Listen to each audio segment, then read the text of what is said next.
Hello, and welcome to our industrial maintenance video series. My name is Mario Bringetto. I am an industrial maintenance instructor at College of the Sequoias in Hanford, California. Throughout this video series, we'll be covering multiple topics, including conduit bending, motor controls, part identification, and pneumatics, and other trade-related tasks. In this video, I'll demonstrate the proper process in bending offsets with EMT conduit, and later I will demonstrate the process. Before we can mark our conduit, the first step in determining where the offset is to begin is we have to measure the distance to the obstruction from a known reference point. Another consideration we must take into account prior to marking our conduit is the height of the obstruction.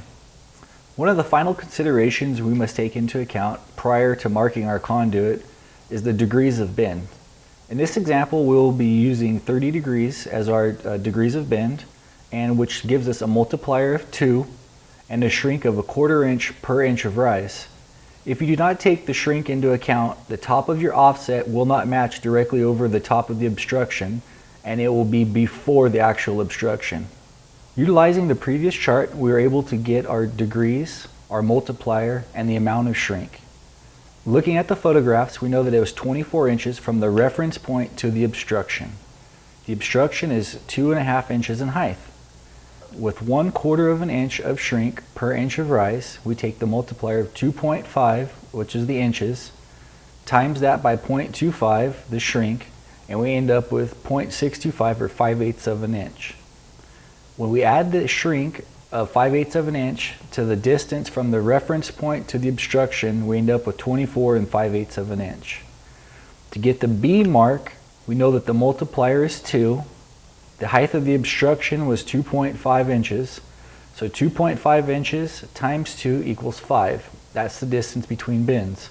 If we subtract 5 inches from the A mark of 24 and 5/8 minus the 5 inches, the distance between bends, we end up with 19 and 5/8 of an inch, and that's going to represent the B mark.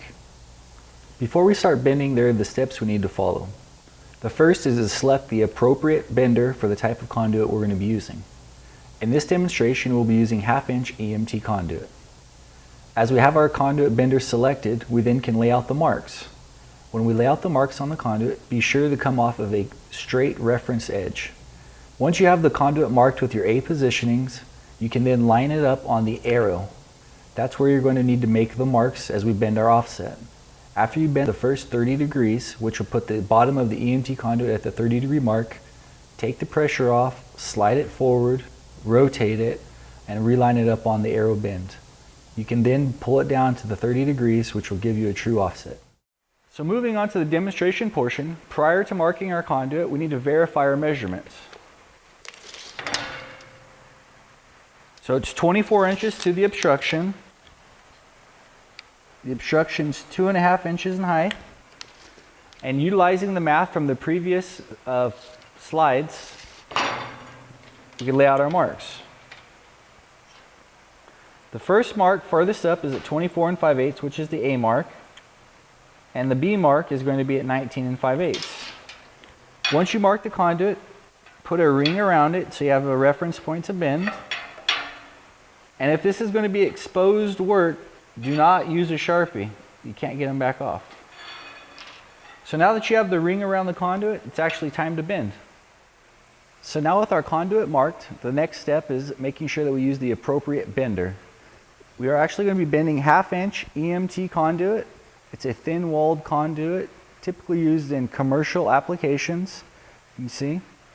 So we need to match it to our 1/2 inch EMT bender, and it's stamped on top of the shoe.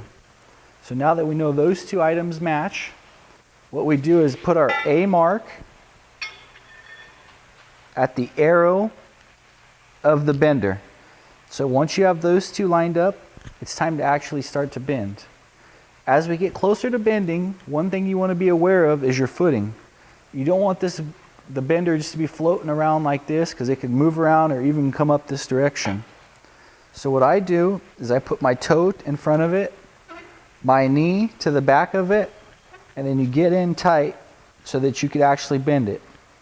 Now when you bend it, you're going to bend it from the bottom of the conduit is going to line up on the line of the shoe to make sure you have achieved the full 30 degrees. Now let's bend it.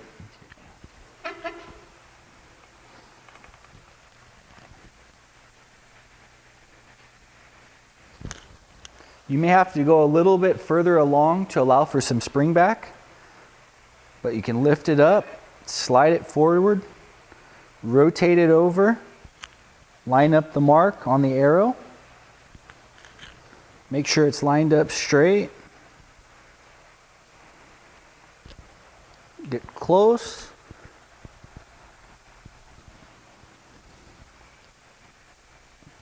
and bend it down to 30 degrees. So now we could actually put it in our jig to see if it fits. So now it's time to verify our math and our bending abilities. We have our conduit flush with the reference point. That looks good. The A mark is on top of the obstruction at the edge. That's good, and it's laying flat. I would say that's a successful bend. So that's all we have for you in this video. Check out our next video on how to bend a 4-bin saddle. And thanks for watching.